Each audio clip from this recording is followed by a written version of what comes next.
सच्चाई सच छुपने नहीं देंगे। लेटरल एंट्री पर बताइए जरा। देखिए, सबसे इसके पहले मोदी सरकार ने भारत संविधान में 70 सालों के इतिहास में पहली बार 9 सीटें लाई। ओबीसी SC ST का कोई आरक्षण नहीं, कोई प्री मेंस एग्जाम नहीं, केवल इंटरव्यू बेसिस पे कि उनके अनुसार जो अनुभवी है उनको लिया जाए, उनके अनुसार, हमारे अनुसार नहीं। हमारे लोग भी बहुत अच्छे बिजनेसमैन हैं लेकिन उन्हें नहीं रखा जाएगा। दूसरी बात, जो इस बार जो 30 सीटें आई हैं उसमें एक भी रिजर्वेशन की सीट नहीं है, OBC तक की सीट नहीं है।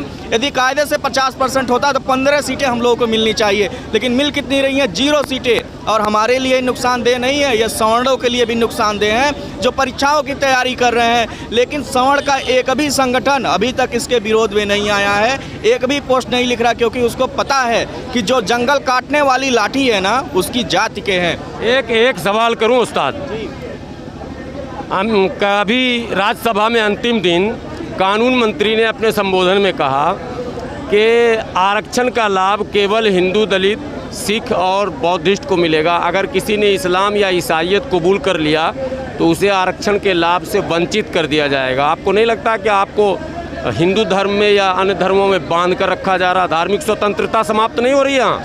देखिए, ये धर्मनिरपेक्षता के खिलाफ है। सेकुलरिज्म को बीजेपी सरकार ने गाली बना दिया है। आप देखेंगे बार बार सेकुलरिज्म पे हमला हो रहा है, जबकि संविधान के अनुसार बहुत सारे पसमानदा मुस्लिम OBC में आते हैं जिन्हें 27% रिजर्वेशन मंडल कमीशन के बाद। SC में भी आते हैं उस्ताद? हाँ जी, SC में भी आते हैं कुछ लोग, जुलाहा जो हैं उन्हें भी दिया जा रहा है और आगे मिलता रहेगा जब तक संविधान से छेड़छाड़ नहीं किया जाएगा। ऐसा पॉसिबल नहीं है उनके कहने पे कि उन्हें रिजर्वेशन न दिया जाए, तो हम संविधान में परिवर्तन नहीं होने देंगे। आगे 7 मार्च को पूरा भारत बंद होगा इस मुद्दे पर, और हम चाहते हैं कि सवर्ण के वो विद्यार्थी भी हमारा सहयोग करें जो परीक्षाओं की तैयारी करना चाह रहे हैं, जो IAS और PCS बनना चाह रहे हैं। इसलिए सबको साथ आकर के क्यों साथ देंगे? उनका तो 60% आरक्षण है। देखिए, उनका आरक्षण तो है ही, लेकिन परीक्षा जब देंगे तभी तो IAS PCS बनेंगे। जब परीक्षा पहली बार 9 सीटें आई, इस बार 300 सीटें, 30 सीटें आई, और आपको पता है 1250 सीटों में से केवल 120 DM बनते हैं, 100 DM बनते हैं। तो अगले साल यही मोदी सरकार कह देगी हम पूरे DM अपने पास से बनाएंगे, 100 वैकेंसी निकाल देगी। UPSC की परीक्षा, IAS की परीक्षा खत्म, वो तैयारी करके करेंगे क्या? उनके पास मैं मानता हूँ बहुत सारे संसाधन हैं, लेकिन तो IAS PCS या सचिव या प्रिंसिपल सेक्रेटरी नहीं बन पाएंगे। जो इस देश की नीतियाँ बनाते हैं, जो इस देश के लोगों को रोजगार देते हैं, वो नहीं बन पाएंगे, उनका सपना अधूरा रह जाएगा। लेटरल एंट्री क्या चीज़ है बताइए, जनता जानना चाहती है। लेटरल एंट्री ये चीज़ है कि जो भी पहले स्टूडेंट, जो भी गरीब तबके के लोग, दलित वर्ग के लोग जो UPSC का एग्जाम क्लियर करके आते थे, अभी कॉर्पोरेट सेक्टर वाले, मोदी सरकार, बीजेपी सरकार डायरेक्ट अपने चाटुकारिता, जो चापलूस करने वाले बंदे, उनको डायरेक्ट एंट्री दे रही है जॉइंट सेक्रेटरी की पोस्ट पर। तो उसको लेटर एंट्री बोल रहे हैं, जिसमें कोई एग्जाम कंडक्ट नहीं हो रहा। यहाँ उनके बस की बात नहीं है कि उसको एग्जाम को कंडक्ट करके वो जॉइंट सेक्रेटरी बने, वो UPSC का एग्जाम क्लियर नहीं कर सकते, तो उनको डायरेक्ट। आपको लग रहा है कि रिजर्वेशन बचा हुआ देश में, आरक्षण बचा हुआ, ऐसा लग रहा आपको? नहीं, अभी हम नहीं बचा हुआ, उसी की हमारी मुहिम है। आज जो हम यहाँ पे चला रहे हैं, ये मुहिम केवल दिल्ली में नहीं चलेगी, पूरे हिंदुस्तान में चलेगी। और जब तक हमें ये मोदी सरकार इसको वापस नहीं लेगी, हम इस पर अड़े रहेंगे। चाहे हमें इसके लिए कुछ भी करना पड़े, चाहे कोर्ट में जाना पड़े, चाहे सभी। आपको सर लग रहा है कि मंडल कमीशन के बाद OBC को कहा गया था 27%, सब जगह पूरा हो गया क्या? ऐसा लग रहा? कहीं भी पूरा नहीं हुआ। ये एक सुनियोजित तरीके से, एक षड्यंत्रकारी तरीके से वो पोस्टें खाली रखी जाती है, फिर कहते हैं कि हमें योग्य मिला नहीं, फिर एडोक पर भर्ती कर देते हैं दूसरे तबके को। तो अब आरक्षण की बात आपने उठाई है, आरक्षण अभी ख़त्म नहीं हुआ, लेकिन आरक्षण को ख़त्म करने की ये साजिश का ये एक हिस्सा है, इसका नाम अब लेटरल एंट्री रखा गया है। एक बहुत बड़ा चुभता हुआ प्रश्न है, जिसको आरक्षण मिलना चाहिए उसको कम कर दिया गया, और जनरल कोटे को अब 60% हो गया सर। पहले 49.5 था और 10 उधर अब कर दिया गया, तो उनका 51.5 बचा हुआ था जनरल, वो अब हो गए 61। समाज को समझाने में आप विफल है या समाज समझ ही नहीं पा रही? नहीं, इसी के लिए तो ये कदम उठाए जा रहे हैं। जैसे एक लेटरल एंट्री भी उसका एक उदाहरण है कि ये ख़त्म किया जा रहा है आरक्षण धीरे धीरे। पहले तो क्या था कि जिन चीज़ों पे आरक्षण है ऑलरेडी, वो पोस्टें भी जानबूझ के वैकेंट रखी जाती है इस नाम पर कि कोई योग्य कैंडिडेट नहीं मिल रहा, जबकि उस चीज़ को दबाया जाता है। बाद में उसको एडोक के तरीके से बैकडोर से दूसरे को भर लिया जाता था। ये तो थी आरक्षण की बात। अब जो कि लेटरल एंट्री आप पूछे ये कैसे गैर संवैधानिक है, ये मैं बताता हूँ कि ऑल इंडिया लेवल पे जो एग्ज़ाम होता है उसको स्क्रैप करके सीधा ले आया। मुझे जो अच्छा लगा, सरकार को जो अच्छा लगा उसको भर्ती कर लिया। इसमें कोई एग्जाम नहीं है। पहले जो जॉइंट सेक्रेटरी पोस्ट है प्रमोटेड पोस्ट है आउट ऑफ आईएएस पूल। अब कोई एक चीज़ अभी हमारा भी अध्ययन है, लेटरल एंट्री में सिलेक्शन करेगा कौन? वो कौन सी टीम है जो सेलेक्ट करती है? लेटरल एंट्री में सिलेक्शन करने का जिम्मा तो यूपीएससी को ही दिया है। लेकिन क्या होता कि पहले जो एग्जाम होता था या आईएएस का, उसमें इंटरव्यू का वेटेज बहुत कम होता था, रिटर्न का ज़्यादा होता था। तो रिटर्न एग्जाम है वो बिल्कुल इम्पर्सनल होता है, वो ख़त्म करके अब सीधा इंटरव्यू कर दिया है लेटरल एंट्री का बाहर से।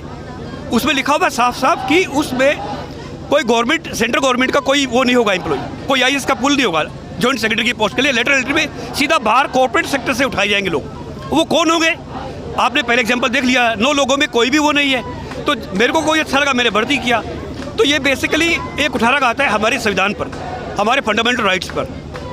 तो ये प्रक्रिया है, इसलिए इसका हमारा सबका विरोध है। और इसमें अच्छा एक सर, माने धर्म खतरे में है या लोगों का अधिकार खतरे में है? क्या देखो, तो बचाया जाएगा? धर्म खतरे में नहीं है। जो धर्म की आड़ में अपना शासन बचाना चाहते हैं उनका शासन खतरे में। क्योंकि बीजेपी की सबसे बड़ी समस्या है जागरूक समाज। वो चाहते हैं समाज जागरूक न रहे, समाज पढ़ा लिखा न रहे।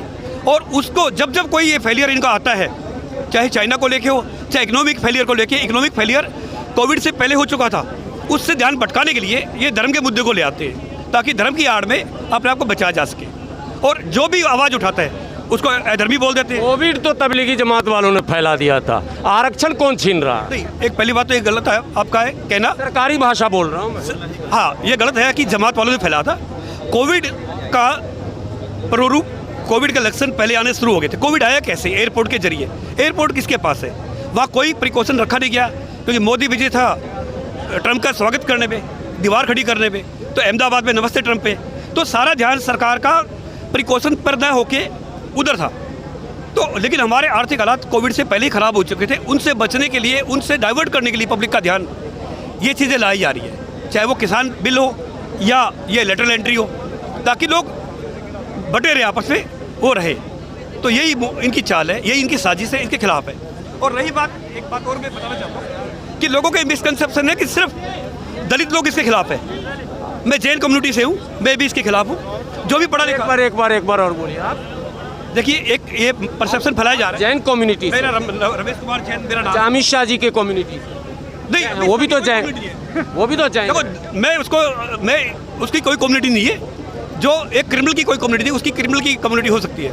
मैं जैन कम्युनिटी से हूँ। मैं ये क्यों बता रहा हूँ, क्यों बताना पड़ रहा है मुझे कि ये भ्रम फैलाया जा रहा है कि ये जो जैन मिशन ने किया है, इसमें सिर्फ हमारे दलित भाई या एसटी के लोग हैं। ऐसा नहीं है। मेरे कितने दोस्त हैं, हरीश मेहरा जी है, मैं हूँ, हम सब इसके साथ हैं। जो भी संवैधानिक प्रक्रिया में आस्था रखता है वही लेटरल एंट्री के खिलाफ है और रहेगा, और हम ये संघर्ष करते रहेंगे। लेटरल एंट्री से ज्वाइंट सेक्रेटरी बनाना, जो आपने बैनर में लिखा, क्या है ये पूरा मामला, जरा बताएं। पहले तो मैं आप सभी को बता देना चाहता हूं कि माननीय मंत्री राजेंद्र पाल गौतम जी के नेतृत्व में, जो कि जय भीम मिशन के संरक्षक हैं, आप सभी को पता होगा केंद्र की मोदी सरकार के द्वारा कुछ महीने पहले, कुछ सालों पहले 9 की एंट्री की थी लेटरल के माध्यम से।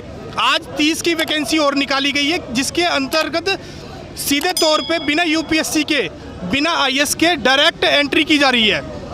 हम उसका विरोध करते हैं जंतर मंतर पर, जहां पर सभी संगठनों के माध्यम से आज एकत्रित होकर लेटर एंट्री का विरोध कर रहे हैं, क्योंकि इसमें संविधान का उल्लंघन है।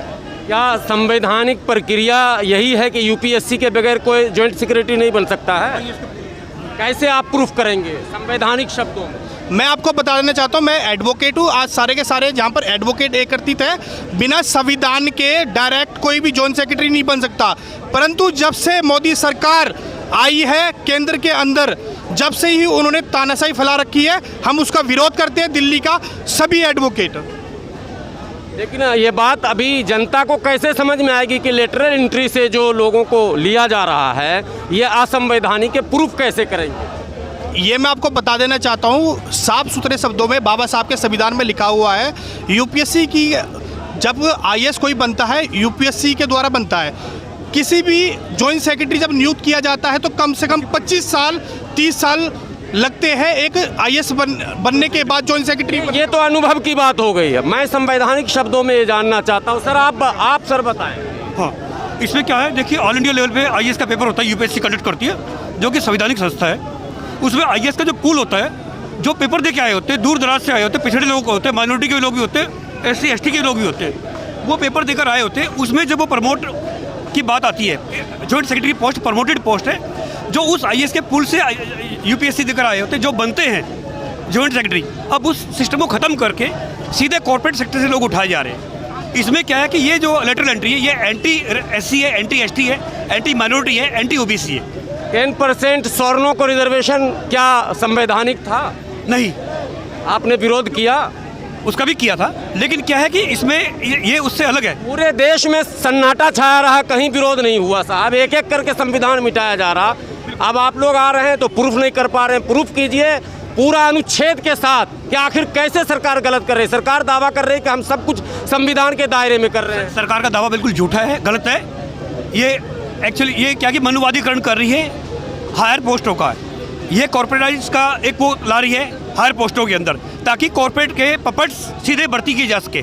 जॉइंट सेक्रेटरी जो होता है, एक आईएएस होता है, आईएएस के लेवल पे वो पेपर दे के आया होता है और लगभग 20-25 साल उसको लग जाते हैं, उसमें उस पूल में से जॉइंट सेक्रेटरी तय किए जाते हैं। अब सीधे किसी को भी उठाया जाएगा। पहले 9 नियुक्तियाँ हुई थी, उस 9 जो नए अपॉइंट किए थे जॉइंट सेक्रेटरी लेवल पर, उसमें एक भी मुस्लिम, एक भी दलित नहीं था।